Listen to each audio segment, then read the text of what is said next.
అందరికీ నమస్తే. మల్లీశ్వర్ వచ్చేసింది ధూమ్ధామ్ ముచ్చట్లు తీసుకొని. చలో నడూరిగా బరాబర్ టైంకి వచ్చేసిన. చాలా ముచ్చట్లు ఉన్నాయి ఇలా చెప్పుకునేటి. మరి ఏ మాత్రం లేట్ చేయకుండా జల్దిన ముచ్చట్లు షురు చేసుకుందాం. ధూమ్ధామ్ ముచ్చట్లు షురు. నిజం చెప్తున్నా, అసలు గురుకులం బళ్ళను చూస్తుంటే నా పానమంతా కలుక్కుమంటున్నదల్లా. అప్పుడెట్లుండే బళ్ళు ఇప్పుడెట్లయిపోయినాయి. 10 ఏండ్లు మంచి చదువులు చెప్పి పిల్లలకు కడుపు నిండా తిండి పెట్టిన గురుకులాలు ఈ ఏడాది సంధి మాత్రం పిల్లలనైతే హరి గోస పెట్టుకుంటున్నాయి. ఇది నేనంటున్న మాట కాదు, పిల్లలే రోడ్ల మీదకి వచ్చిర్రు, దావకాన్లలో పడ్డారు. నేను చూసిన, మీరు కూడా చూసిర్రు. ఇక ఇట్లా పిల్లలు అవస్థ పడుతుంటే అసలు ఆ గురుకులాలల్లో ఏమైతుంది, పిల్లల పరిస్థితి ఏంది అని మంచి చెడ్డ అరుచుకోబుద్ధి అవుతుందా కాదా?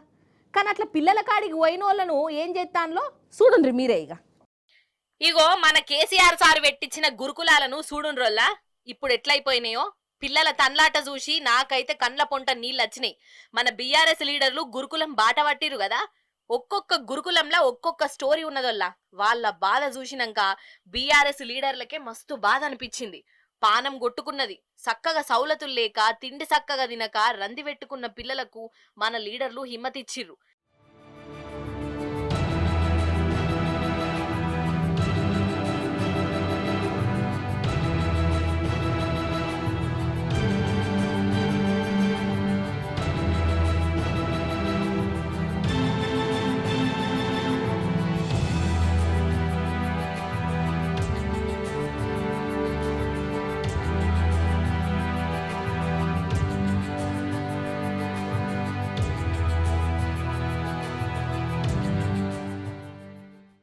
ఇక ఇట్లున్నదా?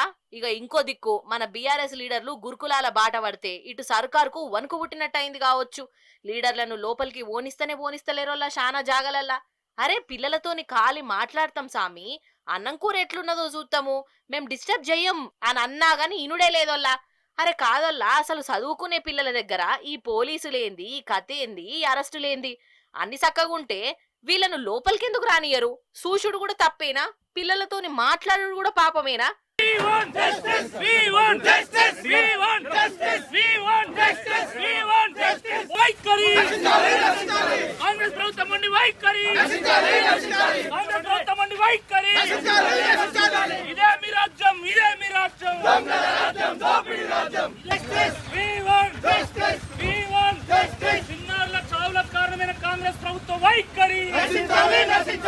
ఇక ఇంకా కొన్ని స్కూళ్ళనైతే పిల్లలను లోపల పెట్టి తాళాలేసిర్రుల్లో తాళాలు ఎందుకు వేయవలసి వచ్చింది అసలు? అదేమన్నా సెంటర్ జైలా? పిల్లలేమన్నా తప్పు చేసిర్రా? లేకుంటే ఇదేమన్నా కేజీఎఫ్ సినిమానా? బయటోళ్ళు లోపలికి, లోపలున్నోళ్ళు బయటికి రాకుండా చేసేందుకు. ఇగో ఈ జగిత్యాల జిల్లాలో చూడుండ్రల్లా బయట పోస్టర్లే పెట్టిర్రు. బయటోళ్ళు రావద్దు, ఎవ్వరు లోపలికి పోవద్దు, గేటు కాడ రాతలు రాసిర్రు. ఎందుకు రావద్దు, ఎందుకు పోవద్దు. ఇక ఇటు నిర్మల్ జిల్లాలనైతే గురుకులం స్కూళ్ల కాడికి పోయిన బీఆర్ఎస్ లీడర్లను పోలీసులు అరెస్టు చేసిర్రు. అరే ఇదెక్కడి తరీకా, ఇదేం పంచాది? పిల్లల కాడికి పోతే ఈ అరెస్టులు చేసుడేంది అసలు? ఇక ఇదంతా చూసినాక ఈ సర్కారోళ్లకు ఒకటే చెప్పబుదైతుందల్లా, ముఖ్యంగా మన చదువుల మంత్రికి. అన్నట్టు చదువుల మంత్రి కూడా సీఎం సారే కదా. సీఎం సారు, వీళ్ళు చిన్నపిల్లలు సారు, అన్నం పున్నం తెలివనోళ్ళు, మీరు వెట్టే అన్నం తిని దావకాన్లలో పడుతున్నారు. ఎవరి మీదనే కోపము ఈ గురుకులాల మీద తీయకుండ్రి సారు. ఏమన్నా రాజకీయం కొట్లాటలుంటే మీరు చూసుకోండి గాని నడుమిట్ల పిల్లలేం పాపం చేసిండ్రు సారు? ఇగో గిట్లనే అడుగుతాండ్రులో పిల్లల అమ్మనాయనలు. ప్రభుత్వానికి ఒకటే రిక్వెస్ట్ చేస్తున్నాం మా బీఆర్ఎస్వి తరఫున, విధంగా బీఆర్ఎస్ పార్టీ తరఫున రాజకీయాలకు అతీతంగా ఈ గురుకుల పాఠశాలను కూడా కాపాడుకోవాల్సిన అవసరం ఉన్నది. అంతే తప్ప మీరేదో ప్రతి చోట సమస్య జరుగుతున్న, ప్రతి చోట విషాహారం సమస్య ఉంటే అక్కడ ప్రవీణ్ కుమార్ కుట్ర చేస్తున్నాడు, లేకపోతే కేటీఆర్ కుట్ర చేస్తున్నాడు అనే అసంబద్ధమైన నిరాధారమైన ఆరోపణలు చేయకుండా ఈ విద్యార్థులను ఏ విధంగా కాపాడుకోవాలి, పార్టీలకు అతీతంగా ఏ విధంగా కాపాడుకోవాలి, తెలంగాణకు ఒక బంగారం లాంటి తరం ఇది, ఆ తరాన్ని ఏ విధంగా కాపాడుకోవాలి అన్న ఉద్దేశంతో ఈ బిడ్డలు మన కన్నబిడ్డలు లాంటి వాళ్ళు ఏ విధంగా కాపాడుకోవాలి, వాళ్ళు ఎంత ప్రయోజకులు చేయాలనే దాని మీదనే ఈరోజు ఈ గురుకుల బాట అనే కార్యక్రమం పెట్టడం జరిగింది.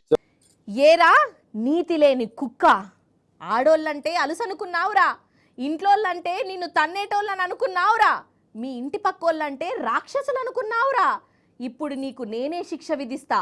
పక్కింటోళ్ళ దగ్గర మంచి నూనె బదులు అడుక్కొచ్చుకొని పామాయిల్ అంటగట్టినందుకు ఈ నిందితుడికి ఊరంతా ఊడ్చే శిక్ష విధిస్తున్నా, ఇదే ఈ పెద్దరాయుడు పాపారాయుడు శివరాయుడి తీర్పు.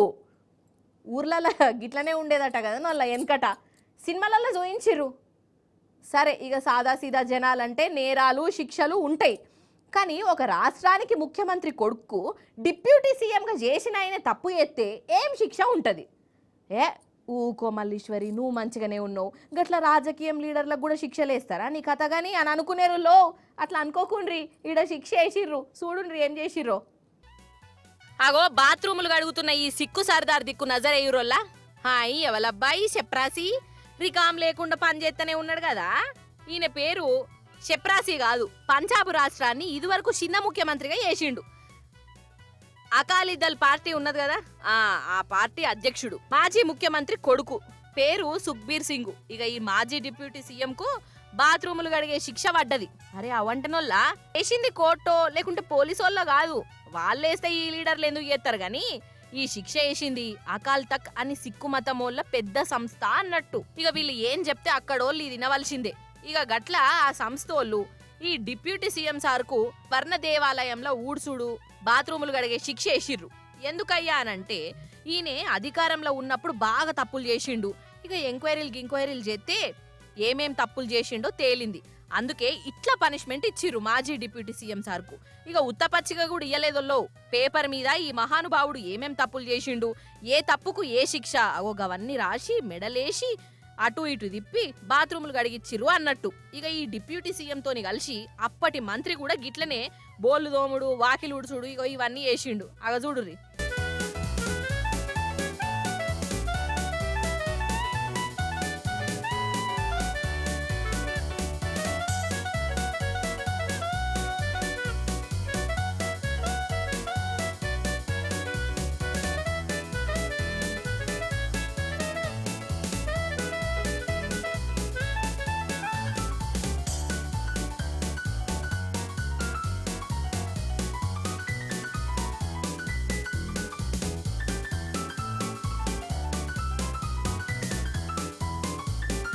కానీ నిజంగా ఈడ చూడుండ్రల్లా కొందరు పోలీసులు చెప్పినా అయినరు, కోర్టులు చెప్పినా పట్టించుకొని లీడర్లను చూసినాం. కానీ మత పెద్దలు చెప్పిండ్రని ఒక రాష్ట్రానికి డిప్యూటీ సీఎంగా చేసిన మనిషి కూడా ఇగో ఇట్లా మెడల తప్పుల చిట్టా వేసుకొని ఎత్తాండంటే నాకైతే పరిశాన్ అనిపించిందల్లా. అవు గాని మీరు మీ బ్యాంకుకు పోక ఎన్నొద్దులు అవుతున్నదల్లా. ఇగో నేనైతే మా బ్యాంకు ముఖం చూడక 3-4 ఏళ్ళు అవుతుంది.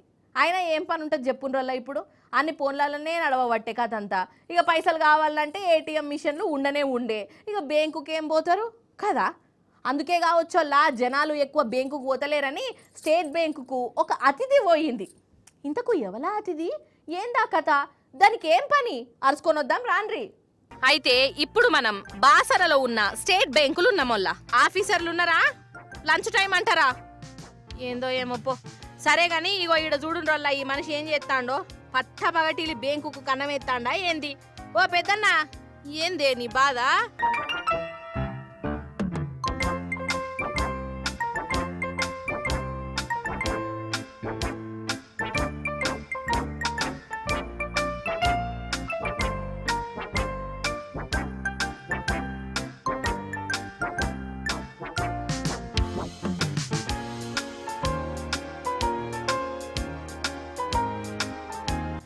ఓరి నాయనో, పాము. ఏం పామే అది? నాగుంపామేనా? అయితే సినిమా సంజయిందా అనొల్ల నీకు. ఈ స్టేట్ బ్యాంకుకు పాము వచ్చింది. ఈ నడుమ బ్యాంకులకు కస్టమర్లు ఎక్కువ రాక బ్యాంకులో పనిచేసేటోళ్ళు ఈగలు దోమలతోని టైం పాస్ చేస్తాండ్రని ఇగో ఈ పాము కూడా అర్థమైనట్టున్నది. అందుకే ఇగో ఇట్లా బ్యాంకులకు వచ్చిందల్లా. మరి ఇది ఏం మావులకు వచ్చింది? పైసలు ఎత్తుకోపోదామని వచ్చిందా, లేకుంటే బంగారం కదా లాకర్లో పెట్టినట్టు ఈ పాము గుడ్లను బ్యాంకులో పెడదామని అనుకున్నదా? మనకు తెలియదు. ఇక లాస్ట్ కు ఇగో ఈ ఫయాజాన్ నచ్చి దాన్ని మెల్లగా మత్పరిచ్చి బ్యాంకు నుంచి బయటికి తీసుకొచ్చే ఉపాయం చేసిండు. ఇంకా నయమొల్లా బ్యాంకులు ఉన్నోళ్ళని ఎవరిని ఏమనలేదు.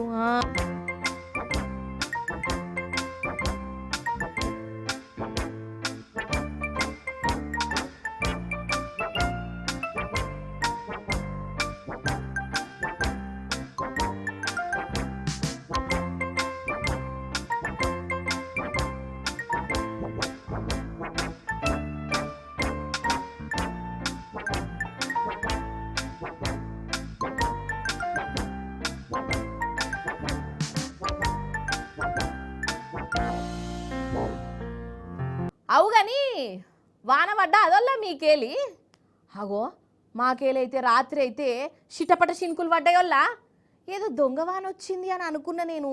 ఇక తెల్లారు లేచే వరకల్లా రోడ్లంతా నీళ్ళేనోల్లా పొద్దుగాల 8 అవుతుంది 9 అవుతుంది ఎండపొడ మాత్రం అత్తలేదు. ఒరక్కో ఇది ఎక్కడిద్రో ఏందబ్బా కొంపదీసి మళ్ళీ ఇట్లా ఆనకాలం వచ్చిందా ఏంది అని జరసేపు నేను గావరైనా అటెరక అసలు ముచ్చట ఎరకైందోల్లా.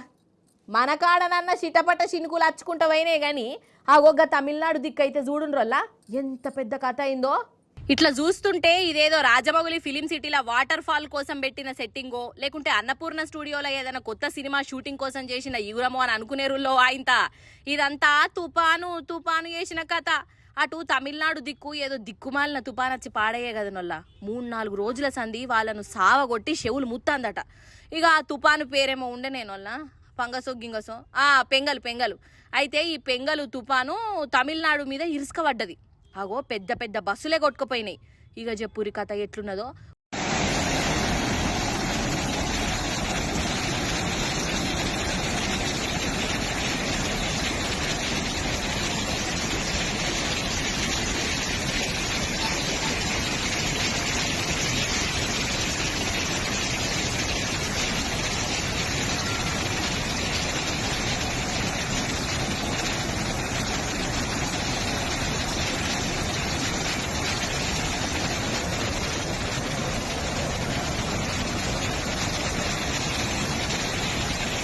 ఒక్కొక్క ఊళ్ళే 50 సెంటీమీటర్ల వాననంట. అసలు 5 సెంటీమీటర్లు 10 సెంటీమీటర్ల వాన అంటేనే పెద్ద వాన, పెద్ద వరద వస్తుంది. అసాంటిది 50 సెంటీమీటర్లు అంటే ఇంకెట్లుండాలి. ఇండ్లు మునిగిపోయినాయి, రోడ్లు కనబడకుండా అయిపోయినాయి, జనం కొట్టుకపోయిర్రు. ఇక ఇంటి ముంగట పెట్టిన బండ్లు కార్లు గాయబైపోయినాయి. ఓ దిక్కు బస్సులే కొట్టుకపోతున్నాయిరా భగవంతా అనంటే ఇక బండ్లను ఎవడడగచ్చిండు గాని